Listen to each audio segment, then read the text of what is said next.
नमस्कार मित्रों, Kalyani IAS academy में आप सभी का हार्दिक स्वागत है। मित्रों, विश्व की प्रमुख भौगोलिक घटनाओं के अंतर्गत आज हम अध्ययन करेंगे ज्वालामुखी का, अर्थात ज्वालामुखी विस्फोट का। ज्वालामुखी विस्फोट को हम पहले सरल भाषा में समझ लेते हैं, फिर पारिभाषिक दृष्टि से समझेंगे। तो दोस्तों, इसकी परिभाषा इसके शब्दों में ही छिपी हुई है। देखिए, यहां पर लिखा हुआ है ज्वालामुखी विस्फोट, अर्थात ऐसा मुख जहां से ज्वाला बाहर निकलती है और वह ज्वाला विस्फोट के साथ निकलती है, अर्थात जब तक विस्फोट नहीं होता, वह ज्वाला बाहर नहीं निकलती, तो उसको कहा जाता है ज्वालामुखी विस्फोट। अब ये कहां होता है? तो पृथ्वी की भूपरपटी पर कहीं भी हो सकता है ना। अब यह समुद्र के तल में भी हो सकता है और महाद्वीपों की सतह पर भी हो सकता है। पृथ्वी पर जहां कहीं भी कोई भी सतह कमजोर होती है, कमजोर कब होगी? मान लीजिए दो प्लेटें हैं, या तो वह एक दूसरे की ओर आ रही होंगी या फिर एक दूसरे से दूर जा रही होंगी। तो जब ऐसी स्थिति बनती है कि एक दूसरे के पास आती हैं या ऐसी स्थिति बनती है कि एक दूसरे से दूर जाती हैं, तो वहां पर सतह जहां पर ये मिलेंगी या जहां से दूर जाएंगी, वहां पर सतह कमजोर हो जाती है। मान लीजिए टकराती हैं, तो जैसे ही ये टकराएंगी तो जो भारी प्लेट है वह नीचे की ओर धंस जाएगी और जो हल्की प्लेट है वो ऊपर की ओर चढ़ जाएगी, और जो नीचे की ओर दब जाएगी वो यहां से टूटकर मैग्मा के रूप में परिवर्तित हो जाएगी। और यहां जो दरारें बन जाती हैं, इन दरारों से विस्फोट के साथ यह तरल मैग्मा, राखें और जो पृथ्वी के अंदर गैसें होती हैं, यह क्या होने लगती हैं? बाहर आने लगती हैं। अर्थात ये जो दरार या छिद्र होता है, इसे ज्वालामुखी कहते हैं। ऐसे ही जब दो प्लेटें दूर की ओर जाती हैं, तो जैसे ही दूर होती हैं तो बीच में एक गैप बन जाता है, एक दरार बन जाती है, और इस दरार से पृथ्वी के अंदर जो तरल अवस्था में मैग्मा होता है, जो इसके अंदर उपस्थित गैसें होती हैं, जो जल वाष्प की मात्रा होती है, वो सभी इन्हीं दरारों के माध्यम से अचानक विस्फोट करके बाहर निकलने लगते हैं, और इसी घटना को कहा जाता है ज्वालामुखी विस्फोट। क्या कहा जाता है? ज्वालामुखी विस्फोट।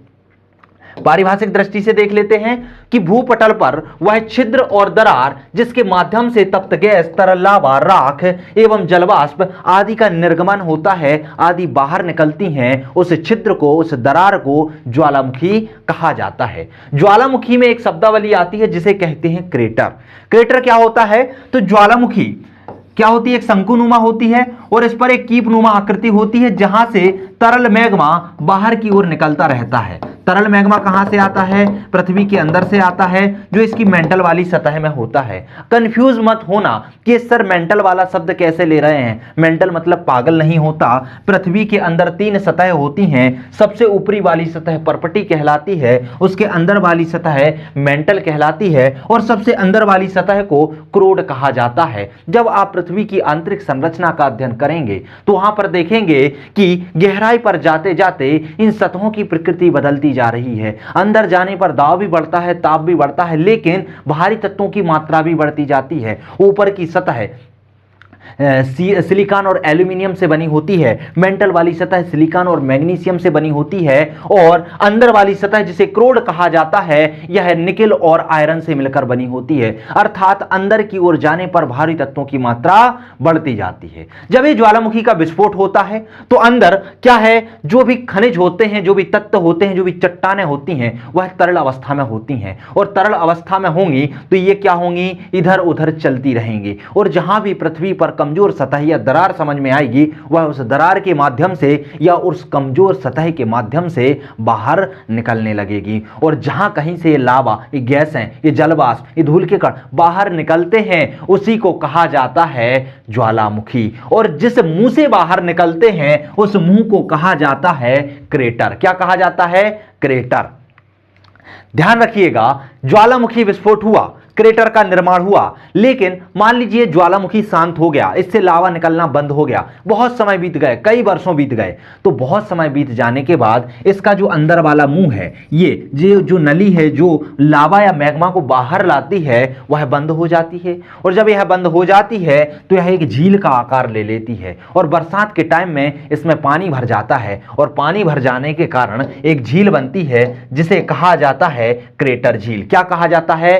क्रेटर क्रेटर झील। क्रेटर झील का बहुत अच्छा उदाहरण है महाराष्ट्र के बुल्ढाना जिले में स्थित लोनार झील। यह प्रश्न कई बार पूछा गया है कि लोनार झील किसका उदाहरण है, तो लोनार झील क्रेटर का उदाहरण है। प्रश्न यह भी पूछ लिया जाता है कि क्रेटर का सबसे अच्छा उदाहरण क्या है, तो आपको लिखना होता है कि महाराष्ट्र के बुल्ढाना में स्थित लोनार जो झील है वह क्रेटर का सबसे अच्छा उदाहरण है। आपसे पूछा जाता है कि क्रेटर क्या है, तो आपको लिखना होता है कि ज्वालामुखी शंकु के ऊपर सामान्यतः मिलने वाली कीपनुमा आकृति जहां से ज्वालामुखी लावा का उद्गार होता है उसे क्रेटर कहा जाता है। ध्यान रखना, एक ही परिभाषा से बहुत सारी परिभाषाएं, बहुत सारे प्रश्न बनकर उभरते हैं। यह आपको चित्र दिख रहा है, यह क्या कहलाता है, ज्वालामुखी। अंदर जहां पर मैग्मा भरा होता है उसे कहा जाता है मैग्मा कोष्ठ, और जहां से ये मैग्मा निकलता है उसे कहा जाता है निकास स्थल। यह होती है निकास की नली जहां से मैग्मा बाहर आता है, बहुत सारी रेखाओं के माध्यम से बाहर निकलता है। जहां भी उसको दरार मिलती है उसके माध्यम से यह बाहर निकलने लगता है, और जहां से यह विस्फोट होता है वहां पर जो कीपनुमा आकृति बनती है उस कीपनुमा आकृति को कहा जाता है क्रेटर। और ध्यान रखना, जब कभी यह विस्फोट ज्यादा तीव्र होता है, जब कभी क्रेटर पर दबाव अधिक बनता है, तो इसका मुख थोड़ा और ज्यादा बड़ा हो जाता है और उस बड़े मुंह को कहा जाता है कॉल्डेरा। क्या कहा जाता है, कॉल्डेरा। तो ये चित्र को आप समझिएगा, ये चित्र आप बना सकते हैं, बहुत आसान सा है, जैसे मैंने अभी जस्ट पहले बना के दिखाया था। यदि आपसे एग्जाम में ज्वालामुखी पूछा जाता है तो आप चित्र अवश्य ही बनाएंगे। आप वहां पर यदि क्रेटर की परिभाषा पूछी जाती है, यदि 50 शब्दों में पूछी जाती है, तो वहां पर आपको दर्शाना होगा कि क्रेटर कहां पर होता है, कैसे बनता है। उदाहरण भी आपको साथ में ही लिखना होगा। चलिए हम काल्डेरा को समझ लेते हैं। तो क्रेटर का ही अधिक विस्तृत रूप, जिसका निर्माण क्रेटर के धसाव विस्फोट के फलस्वरूप होता है। या तो क्रेटर का धसाव हो जाएगा या ज्वालामुखी में विस्फोट कुछ ज्यादा ही तीव्र गति से हो जाएगा। जैसे ही तीव्र गति से होता है तो उसका मुख कुछ ज्यादा ही बड़ा हो जाता है, और इस बड़े हुए मुख को क्या कहा जाता है, कॉल्डेरा कहा जाता है। उदाहरण के तौर पर हम देखें तो जापान का ओशो नामक कॉल्डेरा और अमेरिका में भी अनेक कॉल्डेरा आपको देखने को मिलते हैं। एक शब्द आता है धुआंरे। देखिएगा क्या होता है, पृथ्वी पर बहुत सारी सतह होती है। जैसे पृथ्वी की सतह है, यहां पर कहीं कहीं पर बहुत सारी दरारें मिलती हैं। मान लीजिए दरारें थोड़ी सी कम है, मतलब ज्यादा बड़ी दरारें नहीं है, और वहां से मैग्मा नहीं निकल पा रहा है। फिर भी पृथ्वी के अंदर जो उपस्थित जलवाष्प हैं, जो गैसें हैं, वह इन दरारों से निरंतर निकलती रहती हैं। तो ऐसे क्षेत्र जहां से ये जलवाष्प, जहां से ये धुएं, जहां से ये गैसें निरंतर निकलती रहती हैं, आपको ऐसा लगता है कि वहां बैठकर कोई आग जला रहा है और आग से क्या निकल रहा है, धुआं निकल रहा है। मतलब बुझी हुई आग से, जब आप चूल्हा देखते हैं जला हुआ, गैस चूल्हा नहीं, जो मिट्टी का चूल्हा होता है जहां लकड़ियां जलाई जाती हैं, जब उस पर हम पानी डाल देते तो बुझ जाता है, तो वहां से क्या निकलती रहती है, धुआं निकलता रहता है, वहां से गैसें निकलती रहती हैं। तो वैसी ही कुछ स्थिति पृथ्वी पर कई जगह पर पाई जाती है, जहां से धुआं बाहर निकलता रहता है, जलवाष्प बाहर निकलती रहती है, और ऐसे क्षेत्रों को कहा जाता है धुआंरे। ऐसे क्षेत्र जिसके सहारे गैस जलवाष्प निकला करती है, इनका सीधा संबंध किससे होता है, ज्वालामुखी से होता है, क्योंकि कभी कभी यहां से ज्वालामुखी विस्फोट भी हो जाता है। उदाहरण में अलास्का के कटमाई में 10,000 धुआंरे की घाटी है। यह प्रश्न भी सीधा सीधा आपसे पूछा जाता है कि अलास्का की 10,000 धुआंरे की घाटी कहां पर है, तो अलास्का के कटमाई में है। या पूछा जाएगा आपसे कि धुआंरे क्या है, इसका एक उदाहरण लिखिए, तो आप ये परिभाषा के साथ यह उदाहरण लिख सकते हैं। बात आती है गीजर की। आपने देखा होगा गीजर क्या होता है, जहां से गर्म जल निकलता रहता है ना, वो गीजर कहलाता है। तो गर्म जल के स्रोत जिनमें समय समय से गर्म जल के फुहारे निकलते रहते हैं, यह भी ज्वालामुखी से ही संबंधित होता है। जहां पर जलवाष्प की मात्रा ज्यादा होती है, वह जलवाष्प पृथ्वी के अंदर से बाहर की ओर निकलने लगती है, और ये जो गर्म जल के फुहारे अचानक से बाहर की ओर निकलते हैं, उन्हें कहा जाता है गीजर। उदाहरण में यूएसए के येलोस्टोन नेशनल पार्क में ओल्ड फेथफुल गीजर है। यह ओल्ड फेथफुल गीजर ही गीजर का बहुत अच्छा उदाहरण है। तो इसको आपको ध्यान में रखना है, यह प्रारंभिक और मुख्य परीक्षा में पूछा जा सकता है। एक शब्द आता है प्रशांत महासागर का अग्निवलय, या रिंग ऑफ फायर भी बोला जाता है इसको, कि प्रशांत महासागर का अग्निवलय क्या है। मैं आपको समझा देता हूं।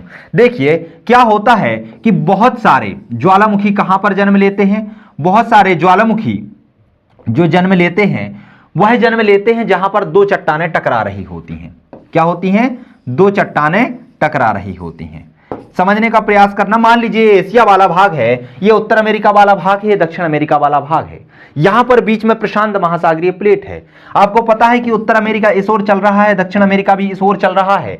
एशिया जो है, यूरेशिया वाला पार्ट इधर की ओर चल रहा है और जो छोटे छोटे द्वीप हैं, जो ऑस्ट्रेलिया है, वो भी इधर की ओर गति कर रहा है। जब ये गति करते हैं और ये प्लेटें आपस में आकर प्रशांत महासागरीय प्लेट से टकराती हैं, तो टकराने के फलस्वरूप यहां पर बहुत सारी ज्वालामुखी का उद्भेदन होता है, बहुत सारी ज्वालामुखी विस्फोट होता है। तो ये जो रेखा आपको दिख रही है ना, ये वाली एशिया वाली, उत्तर अमेरिका, दक्षिण अमेरिका वाली, तो जहां पर ये दोनों प्लेटें टकरा रही हैं वहां पर बहुत सारे ज्वालामुखी जन्म लेते हैं। और यह ज्वालामुखी इस तरीके से जन्म लेते हैं कि यह आपको इस तरीके से एक रिंग के समान दिखाई पड़ते हैं, इसीलिए इसे कहा जाता है रिंग ऑफ फायर या प्रशांत महासागर का अग्नि वलय। आई होप आप लोगों को प्रशांत महासागर का अग्नि वलय समझ में आ गया होगा। पारिभाषिक दृष्टि से देख लेते हैं। प्रशांत महासागर का किनारा विनाशात्मक किनारे के अंतर्गत आता है, जिससे उसके चारों ओर तटीय भागों में ज्वालामुखी की जो संख्या होती है वह अत्यधिक पाई जाती है, जिसे रिंग ऑफ फायर कहा जाता है। यह एक बार यह प्रश्न मुख्य परीक्षा में पूछा जा चुका है। प्रारंभिक परीक्षा में भी कई बार यहां से प्रश्न पूछा गया है कि रिंग ऑफ फायर किस महासागर के अंतर्गत आता है, या रिंग ऑफ फायर का संबंध किससे है, भूकंप से है, ज्वालामुखी से है, चक्रवात से, किससे है? तो आपको पता होना चाहिए कि रिंग ऑफ फायर का संबंध ज्वालामुखी से है। क्लियर हुआ? चलिए आगे बढ़ते हैं। हम देखते हैं ज्वालामुखी के प्रकार कि वास्तव में ज्वालामुखी होते कितने प्रकार के हैं। तो दोस्तों, यदि इनके उद्भेदन की दृष्टि से देखा जाए तो ज्वालामुखी मुख्यतः तीन प्रकार के होते हैं। एक होता है सक्रिय ज्वालामुखी, एक होता है प्रक्षुब्ध ज्वालामुखी और एक होता है शांत ज्वालामुखी। सरल भाषा में मैं बता देता हूं कि ऐसा ज्वालामुखी जहां से एक बार विस्फोट हुआ और वहां से लगातार मैग्मा, जल वाष्प, गैसें बाहर आती रहती हैं, वह शांत नहीं होती, लगातार उसमें से उद्भेदन होता रहता है, ऐसे ज्वालामुखी सक्रिय ज्वालामुखी कहलाते हैं। पारिभाषिक दृष्टि से देखें तो ऐसे ज्वालामुखी जिनके मुख से सदैव धुआं, वाष्प, गैसें, लावा आदि पदार्थ बाहर निकलते रहते हैं, इन्हें ही सक्रिय ज्वालामुखी कहा जाता है। इनकी संख्या लगभग 500 है। उदाहरण के तौर पर देखा जाए तो इक्वाडोर का जो कोटोपैक्सी ज्वालामुखी है वह कैसा है? सक्रिय ज्वालामुखी है और यह विश्व का सबसे ऊंचा सक्रिय ज्वालामुखी है। यह परीक्षाओं में पूछ लिया जाता है कि विश्व का सबसे ऊंचा सक्रिय ज्वालामुखी कौन सा है। यहां ध्यान रखिएगा, अलग अलग प्रश्नों के उत्तर भी अलग अलग होते हैं। कई बार प्रश्न इस प्रकार से पूछ लिया जाता है कि सबसे अधिक ऊंचाई पर स्थित ज्वालामुखी कौन सा है, सबसे अधिक ऊंचाई पर स्थित सक्रिय ज्वालामुखी कौन सा है, सबसे अधिक ऊंचाई पर स्थित शांत ज्वालामुखी कौन सा है। तो इन सभी के उत्तर अलग अलग होते हैं। तो यहां पर आपको ध्यान रखना है, यह विश्व का सबसे ऊंचा कैसा है? सक्रिय ज्वालामुखी है, ना कि शांत है और ना ही प्रक्षुब्ध है। तो सक्रियता को आपको ध्यान में रखना है। क्लियर हुआ? आगे देखते हैं प्रक्षुब्ध ज्वालामुखी को। तो ऐसे ज्वालामुखी जिनमें एक बार उद्भेदन तो हुआ लेकिन काफी टाइम से उद्भेदन नहीं हुआ है, जो मैग्मा है, जो लावा है, वह निकलना बंद हो गया है। लेकिन यह कैसे हैं? संकटग्रस्त क्षेत्रों में आते हैं, मतलब यहां से कभी भी विस्फोट हो सकता है, भविष्य में इसमें विस्फोट की संभावना बनी रहती है। ऐसे जो भी ज्वालामुखी होते हैं उन्हें कहा जाता है प्रक्षुब्ध ज्वालामुखी, डोरमेंट ज्वालामुखी। ऐसे ज्वालामुखी जिनके निकट अतीत में उद्गार नहीं हुआ है लेकिन कभी भी उद्गार हो सकता है, ऐसे ज्वालामुखी प्रक्षुब्ध ज्वालामुखी कहलाते हैं। उदाहरण के तौर पर इटली का विसुवियस ज्वालामुखी और जापान का फ्यूजियामा ज्वालामुखी प्रक्षुब्ध ज्वालामुखी के बहुत अच्छे उदाहरण हैं। शांत ज्वालामुखी की बात करें तो ऐसे ज्वालामुखी जिनसे एक बार कभी अतीत में उद्भेदन तो हुआ है लेकिन अब उद्भेदन बंद हो गया है, उनका जो क्रेटर है वह क्रेटर झील में परिवर्तित हो गया है, अर्थात उसका मुख बंद हो गया है और भविष्य में कभी भी यहां से लावा निकलने की संभावना दिखाई नहीं देती। ऐसे ज्वालामुखी शांत ज्वालामुखी कहलाते हैं। इनमें ऐतिहासिक काल में उद्गार ना हुआ है और ना ही होने की संभावना है। ऐसे ज्वालामुखी शांत ज्वालामुखी कहलाते कहलाते हैं। उदाहरण के तौर पर एशिया में यदि आप ईरान में देखते हैं तो यहाँ का कोह सुल्तान ज्वालामुखी और म्यांमार का पोपा ज्वालामुखी शांत ज्वालामुखी के बहुत अच्छे उदाहरण हैं। तो क्लियर हुआ। आई होप आप लोगों को ये जो वर्गीकरण है वो समझ में आया होगा कि ज्वालामुखी कितने प्रकार के होते हैं। तो दोस्तों ज्वालामुखी 3 प्रकार के होते हैं। एक सक्रिय ज्वालामुखी जहां से लगातार लावा मैग्मा लावा या मैग्मा या जलवाष्प निकलती रहती है। ध्यान रखना, एक शब्द मैं आपको बोल रहा हूं, एक मैग्मा बोलता हूं और एक लावा बोलता हूं। लावा और मैग्मा में थोड़ा सा ही अंतर है। जब कभी ये चट्टानें तरल अवस्था में पृथ्वी के अंदर होती हैं और उनमें गैसें समाहित होती हैं तो उसे कहा जाता है मैग्मा, और जैसे ही यह विस्फोट के द्वारा बाहर आता है और इस मैग्मा से गैसें वायुमंडल में चली जाती हैं, अर्थात गैस रहित मैग्मा कहलाता है लावा। इसीलिए कहा जाता है कि जो ज्वालामुखी से बाहर निकलता है वो लावा है, निक्षेप हम मानते हैं लावा का, लेकिन अंदर हम देखते हैं कि जो प्रकोष्ठ बना हुआ है, जो कोष्ठ बना हुआ है, वह बना होता है मैग्मा का। क्लियर है, वर्गीकरण समझ में आ गया। सक्रिय ज्वालामुखी, प्रक्षुब्ध ज्वालामुखी और शांत ज्वालामुखी। उदाहरण आप जरूर याद रखिएगा, क्योंकि ज्वालामुखी की जब भी आप परिभाषा लिखेंगे, जब भी आप इसका वर्गीकरण करेंगे, तो आपको जो उदाहरण है वो लिखना बहुत ही जरूरी होता है। ये प्रश्न आपसे 5 नंबर में भी पूछा जा सकता है और कम शब्दों में 10-10 शब्दों में भी एक एक करके पर्टिकुलर पूछा जा सकता है। बात करते हैं कि ज्वालामुखी का विश्व में वितरण कैसे है। तो भूकंप वाले टॉपिक में मैंने आपको बताया था कि भूकंप में भूकंपों का वितरण कैसा है। जैसे कि हमने कुछ पेटियां बताई थी, एक प्रशांत महासागरीय पेटी बताई थी, एक अटलांटिक महासागरीय पेटी बताई थी और एक बताई थी मैंने भूमध्य सागरीय पेटी बताई थी। तो ये 3 पेटियां तो बताई थी। तो इन तीनों पेटियों में जहां जहां भूकंप उत्पन्न होते हैं वहां वहां पर ज्वालामुखी भी उत्पन्न होते हैं, क्योंकि भूकंप की उत्पत्ति का कारण ज्वालामुखी भी होता है। तो विश्व के 80% ज्वालामुखी कहां पर होंगे? विनाशी प्लेट के किनारों के सहारे होंगे, और 20% कहां पर होते हैं? रचनात्मक किनारे। आई होप आप लोगों को विनाशी किनारा और रचनात्मक किनारा पता होगा। मैं कई बार, हजारों बार आपको बता चुका हूं कि जब 2 प्लेटें आपस में टकराती हैं तो टकराने वाला क्षेत्र जो कहलाता है वो विनाशी किनारा कहलाता है, और जब 2 प्लेटें एक दूसरे से दूरी की ओर जाती हैं तो यहां पर जो गैप बनता है इसको रचनात्मक किनारा कहा जाता है। तो जो विनाशी किनारा होता है यहां पर 80% ज्वालामुखी पाए जाते हैं, और जो रचनात्मक किनारा होता है उसमें विश्व के 20% ज्वालामुखी पाए जाते हैं। इन्हीं के आधार पर विश्व में ज्वालामुखी का वितरण किया गया है।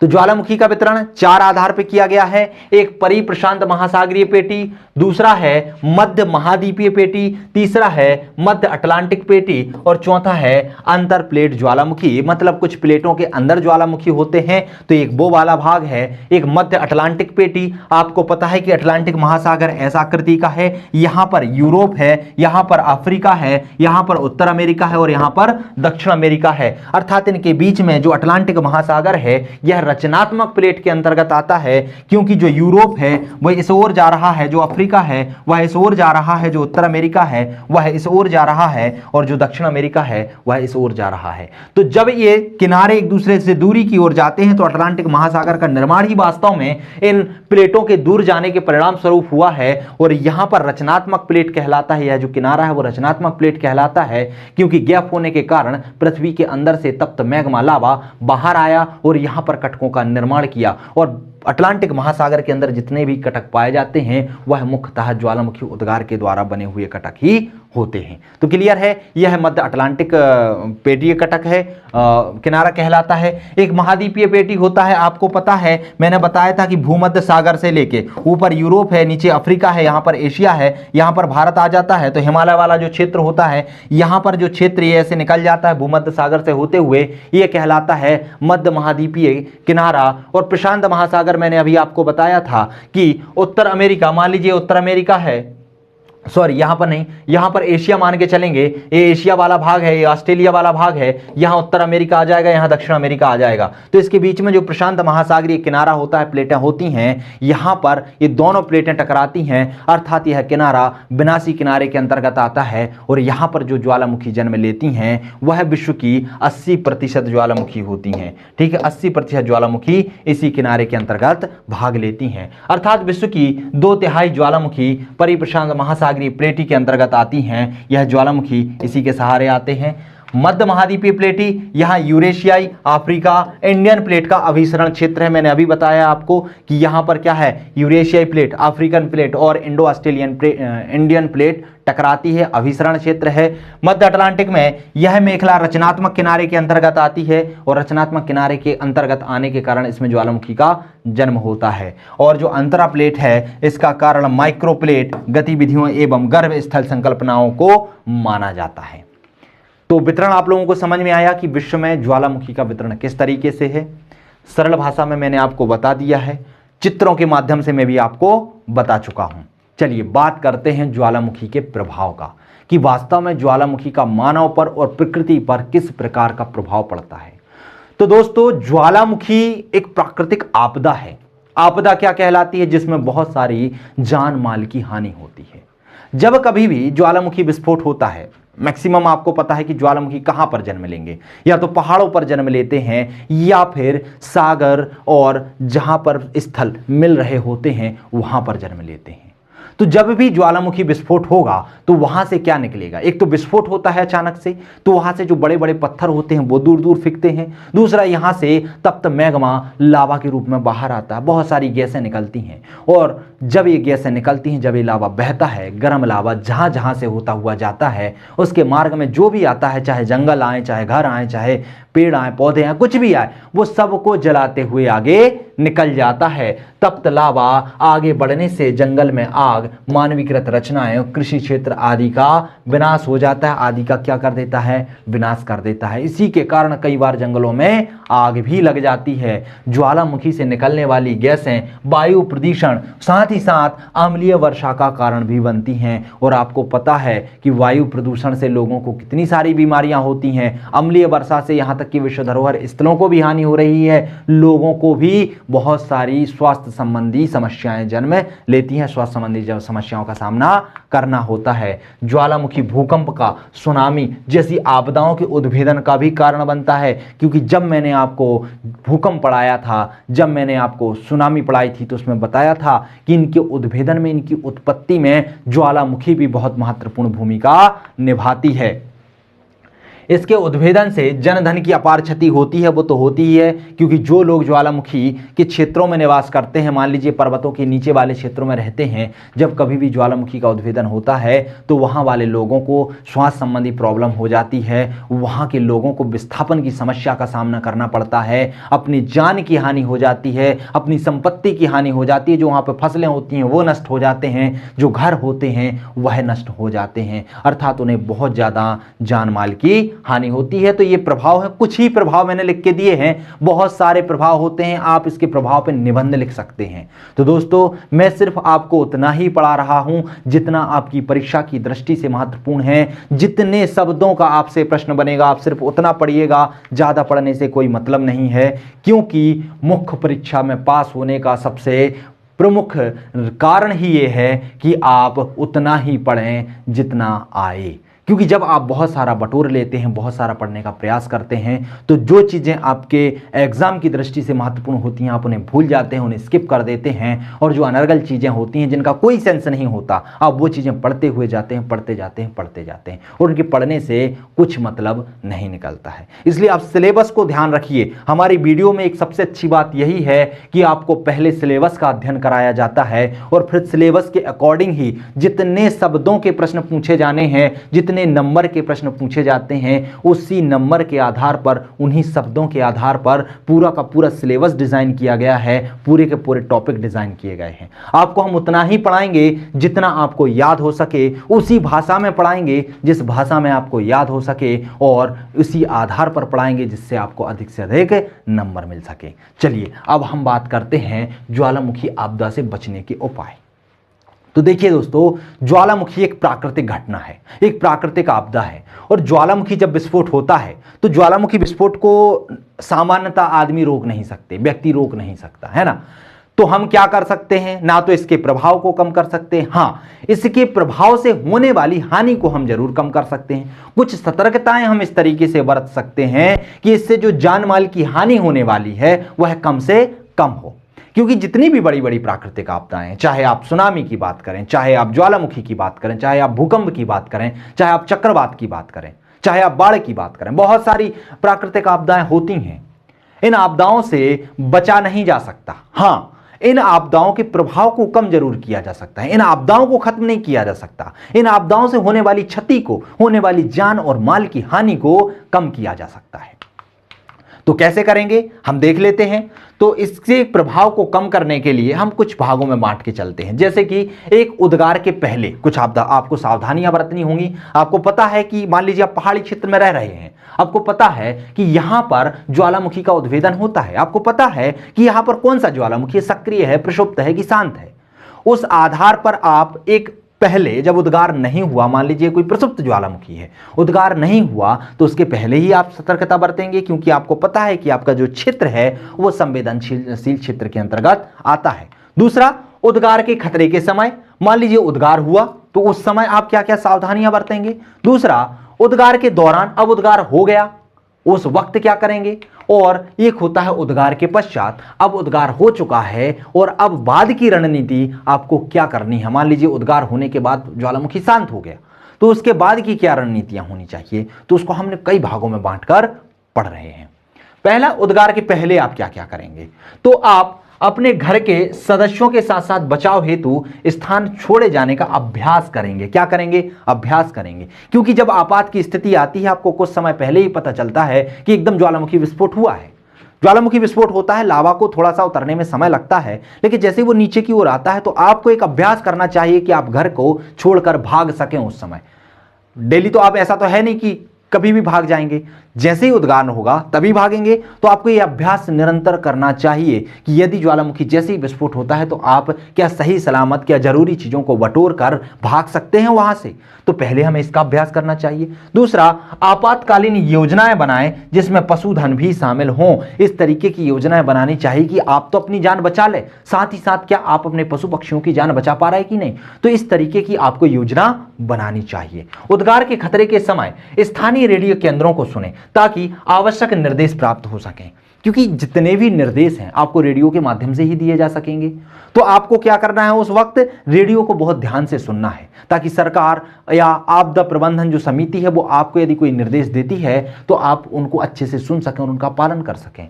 मशीनों का रखरखाव, मशीनों को राख से बचाने हेतु गैरेज या शेड में रखें, क्योंकि जब भी ज्वालामुखी का उद्भेदन होता है तो उससे बहुत सारी मात्रा में राख निकलती है, धुआं निकलता है। तो उससे मशीनों के जो इंजन हैं वो सील ना हो जाएं, मशीनों को कोई नुकसान ना हो, इसलिए उन्हें बंद कमरों में या शेड में रखना चाहिए। उद्गार के दौरान आप क्या करेंगे, रेडियो पर जो निर्देश दिए जा रहे हैं, जो दिशा निर्देश दिए जा रहे हैं, आप उनका शब्दशः पालन करेंगे। डस्ट मास्क पहनेंगे और अपने मुंह को रूमाल से ढकेंगे, क्योंकि जब भी ज्वालामुखी विस्फोट होता है तो उससे बहुत सारी गैसें निकलती हैं, धुआं निकलता है, राख निकलती है। और यदि आप अपने मुख को नहीं बांधेंगे तो ये धुआं, राख आपके फेफड़ों में चली जाएगी नाक के माध्यम से, और आपको बहुत सारी अस्थमा जैसी बीमारियों का सामना करना पड़ेगा। घर के खिड़की दरवाजे बंद रखें कि ये जो धूल के कण हैं, जो गैसें अंदर ना आ सकें। साथ ही साथ फोन लाइनों को गैर आपातकालीन कालों से बचा रखें। ऐसा नहीं कि आप रिश्तेदारों से बात में ही लगे हुए हैं, आपको कोई दिशा निर्देश दिए जा रहे हैं, आप उस दिशा निर्देश को ही नहीं सुन पा रहे हैं, आपकी लाइन हमेशा व्यस्त ही जा रही है।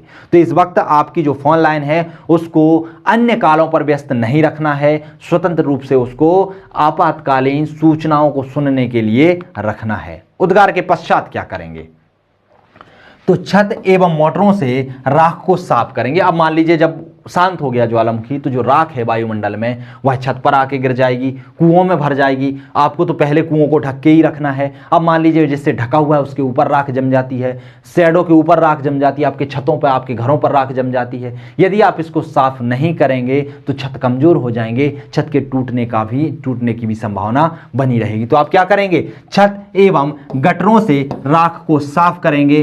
पशुओं को बंद जगहों पर रखेंगे ताकि पशुओं को इस राख से, इस धुओं से, इस गैसों से एलर्जी ना हो, दिक्कत ना हो। आंखों को सुरक्षित रखने के लिए मास्क या भीगे कपड़े का इस्तेमाल करेंगे। तो ये बहुत सारे उपाय हैं। देखिए, मैं हर वीडियो में बताता हूं, हर लेक्चर के अंतर्गत बताता हूं कि उपाय तो बहुत सारे हो सकते हैं, लेकिन आपको ध्यान उतने रखने हैं जितनी आपकी परीक्षा की दृष्टि से महत्वपूर्ण है, जितनों को आप लिख सकें। और 200 शब्दों का जो प्रश्न बनेगा वो किसी एक प्रश्न से नहीं बनेगा, उसमें 2 या 3 प्रश्न समाहित होंगे। तो आपको हर प्रश्न को इस तरीके से तैयार करना है ताकि आप एग्जाम के टाइम पर उसका रिवीजन कर सकें और वो आपके माइंड में सेट हो सके, ताकि जैसे ही परीक्षा में प्रश्न पूछा जाए आप उसको शब्द सह लिख पाएं। क्योंकि आप जब इतने सारे डायमेंशन के साथ आंसर को लिखते हैं, बहुत सारे डायमेंशन का समाहित करते हैं, तभी आपको नंबर बहुत अच्छे मिलते हैं। तो दोस्तों, इसके साथ ही ज्वालामुखी वाला हमारा टॉपिक खत्म होता है। अगले टॉपिक में हम मिलेंगे अगली आपदा के साथ, अगली भौगोलिक घटना के साथ, जिसे कहते हैं चक्रवात। चक्रवात कैसे जन्म लेता है, चक्रवात के क्या प्रभाव होते हैं, चक्रवात कितने प्रकार के होते हैं, चक्रवात से कैसे बचा जा सकता है, इन सभी को हम समझेंगे अगले वीडियो में। तो हम मिलते हैं अगले वीडियो में अगले लेक्चर के साथ। तब तक के लिए नमस्कार।